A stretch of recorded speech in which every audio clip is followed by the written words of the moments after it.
Fala aí, pessoal, tudo bem? Iniciando mais um acompanhamento mensal, vamos falar sobre o VGHF11, o Valora Hedge Fund, um fundo que eu gosto bastante, mais um mês acompanhando ele, então vamos lá para o relatório gerencial de agora de fevereiro. Então, pessoal, ele continua fazendo a estratégia que ele se propôs a fazer depois da aquisição do MGFF, né, de todos os fundos que tinham lá do MGFF, que era ir limando um pouco essa carteira. Tanto é que eu até comentei num dos vídeos passados que muita gente falando, ele virou um fundo de fundo, virou um fundo de fundo. Mas, obviamente, pessoal, ele comprou um fundo de fundo. Então, isso iria aumentar demais a carteira, mas ele deixou sempre claro que ele iria vender. Mas também a gente tem que entender o seguinte, a gente está num mercado de franca expansão de fundo imobiliário. Para quem assistiu o vídeo que eu fiz da emissão do KNRI, eu falei na parte do estudo de viabilidade, falei sobre o mercado do ciclo imobiliário, e isso não é só a Quineia que enxerga isso. A gente ainda está na fase de recuperação, iniciando a expansão. Então, se eu tenho minha carteira, fundos imobiliários que eu comprei e em tese desvalorizados, por que eu vou vender agora? Eu posso esperar um pouco. Então é isso que a Valora, eles até colocaram isso no relatório passado e colocaram nesse também. Mas vamos lá. Então o fundo ele encerrou fevereiro com 99% do patrimônio alocado, 142 ativos, investido 1,5 bi. O fundo ainda tem 44 milhões em operações de venda e recompra de CRIs, ao custo, a partir de compromissada, né, de 0,60 CDI mais 0,68, extremamente tranquilo.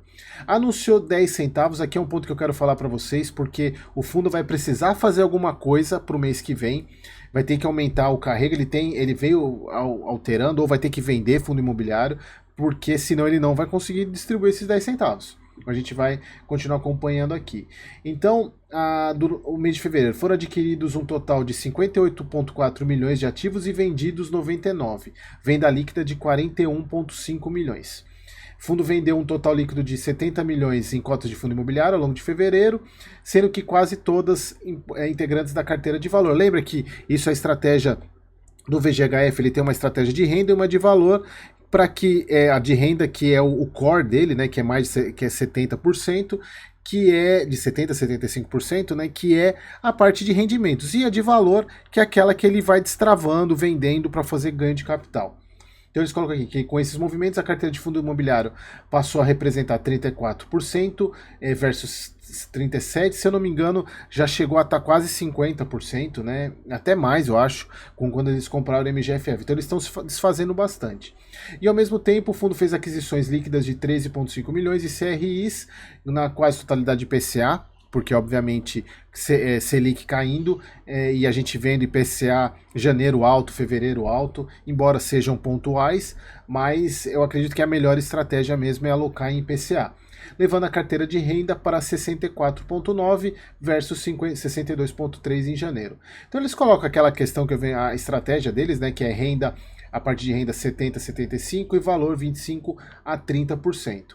E aí eles colocam que diminuíram a exposição de parte de cotas de fundo imobiliário de 20 a 25. Lembrando, pessoal, que o hedge fund ele não investe só em CRI e em fundo imobiliário. Ele investe em ações, investe em FDIC, investe em outras classes de ativo.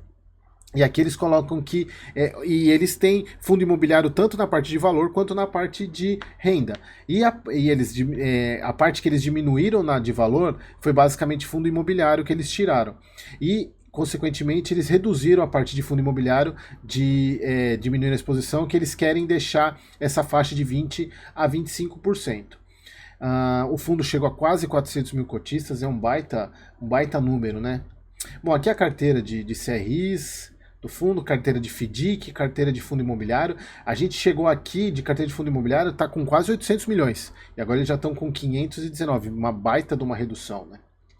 Aqui, pessoal, só deixei marcado, porque se vocês pegarem o relatório do mês passado, porque a Syncprop Tech era daquela negociação com os imóveis do XPML, né, que o XPML comprou aquele monte de shopping dessa empresa e ela valorizou demais. Tanto é que o fundo não aumentou a participação dele, mas praticamente dobrou o valor embora seja um valor pequeno, 152 mil, mas praticamente dobrou o volume, né, em dinheiro, que ele pode até fazer uma venda aí para capturar esse ganho.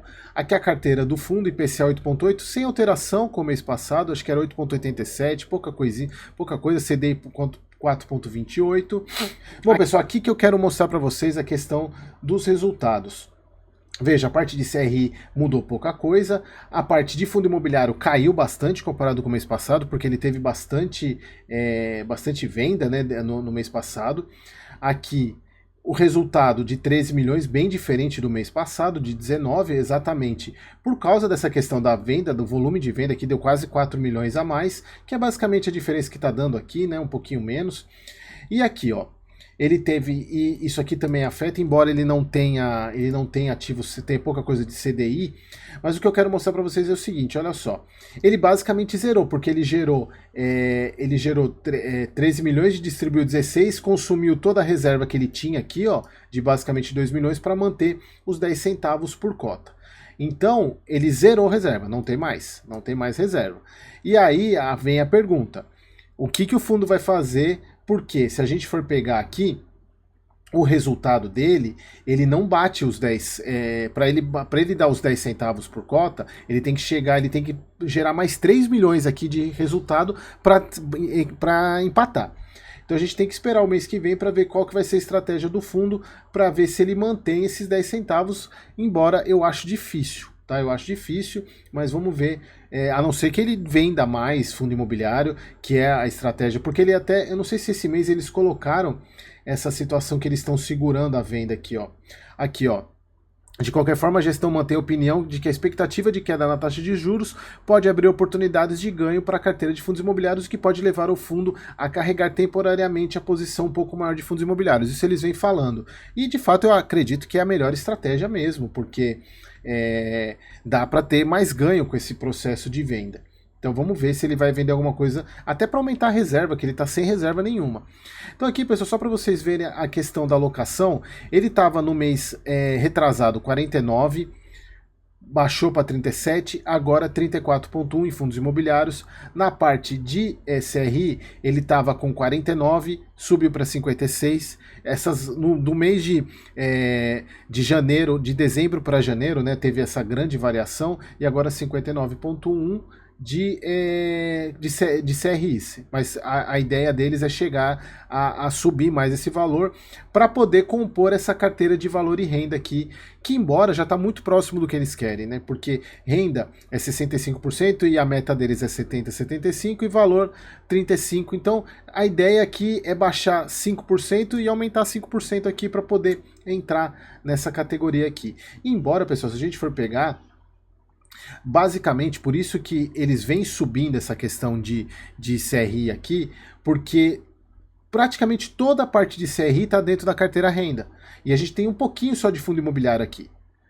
Já aqui na parte de valor é quase tudo fundo imobiliário, então por isso que provavelmente para o mês que vem ele deva vender mais alguma coisa também.